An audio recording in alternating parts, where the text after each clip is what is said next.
বাংলাদেশে কি কোনোদিন চেস করা উচিত?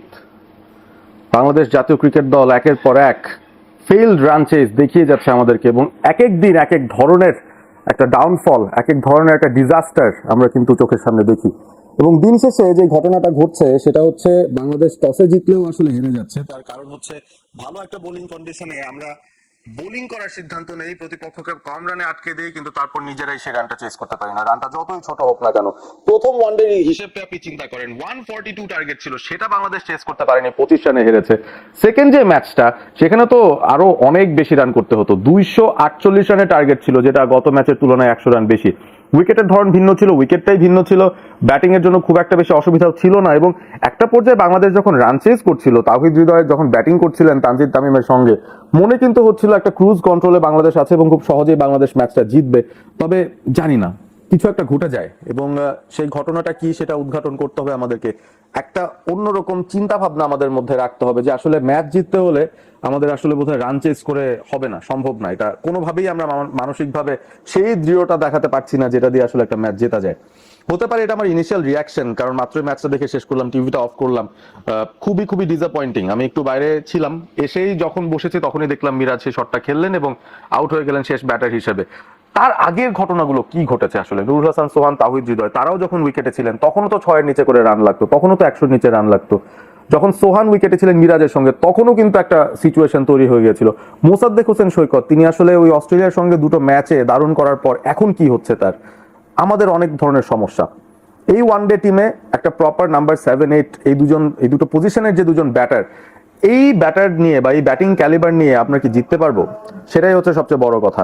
এই ক্যালিবার নিয়ে আমাদের জেতার সম্ভাবনা কতটুকু? মেহেদী হাসান মিরাজ নাম্বার 7-এ খেলছেন, নাম্বার 8-এ খেলছেন রিশাদ হোসেন। পোটেনশিয়াল আছে, এক্সিকিউশনটা কোথায়? সেই কবে 2022 সালে, 4 বছর আগে মেহেদী হাসান মিরাজ ইন্ডিয়ার সঙ্গে একটা ইনক্রেডিবল সেঞ্চুরি হাঁকিয়ে ম্যাচ জিতিয়েছিলেন টেইল এন্ডারের সাথে ব্যাট করে। সেই গল্প যদি আমরা 4 বছর পর এখনো বলতে থাকি, এটা কি লাভ হবে? তাতে কোনো 4 বছর আগের মিরাজের টেইল এন্ডারদের সাথে ব্যাটিং করে ম্যাচ ফিনিশ করে আসার ফর্ম নিয়ে এখন যদি কথা বলি, তাতে কি লাভটা হবে আমাদের? শাফলিং প্রয়োজন, রিশাফলিং প্রয়োজন, আমাদের 11-এ রিশাফলিং প্রয়োজন, ব্যাটিং লাইন আপে রিশাফলিং প্রয়োজন, মেন্টালিটির একটা পরিবর্তন আমার মনে হয় প্রয়োজন। কারণ আমরা এই রান চেসটাকে এত বড় চাপ হিসেবে কেন নেই, এটাই আসলে বোধগম্য হচ্ছে না। শুড বি ইজি, কারণ দুটা টিম এখানে খেলছে, বাংলাদেশও খেলছে, প্রতিপক্ষও খেলছে। এবার যেটা জিম্বাবুয়ে, তাদের বোলাররাও তো প্রেসারে আছেন, তাদের ফিল্ডাররাও তো প্রেসারে আছেন। তো ওই প্রেসারটা আমরা কেন ক্যাপিটালাইজ করতে পারছি না? আমরা নিজেরাই কেন নিজেদের বিপদ ডেকে আনছি?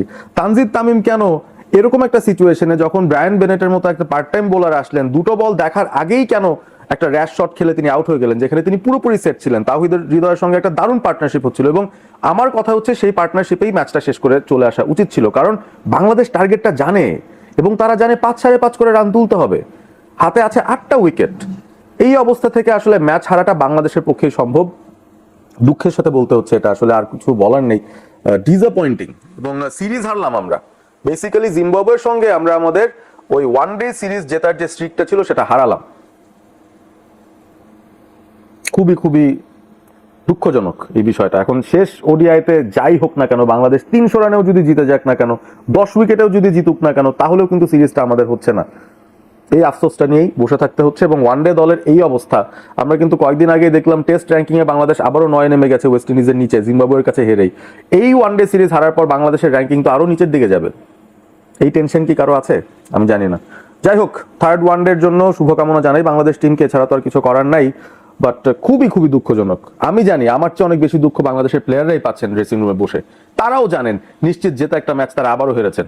আবারও সেই দুর্বল মানসিকতার প্রমাণ আমরা কিন্তু এই দলটার কাছ থেকে দেখলাম। একটা ব্যাটিং রান চেজে আপনি বাংলাদেশের ব্যাটারদের ট্রাস্টই করতে পারবেন না। বোলারদেরকে ট্রাস্ট করতে পারবেন ম্যাচ জেতানোর জন্য, ব্যাটারদেরকে না।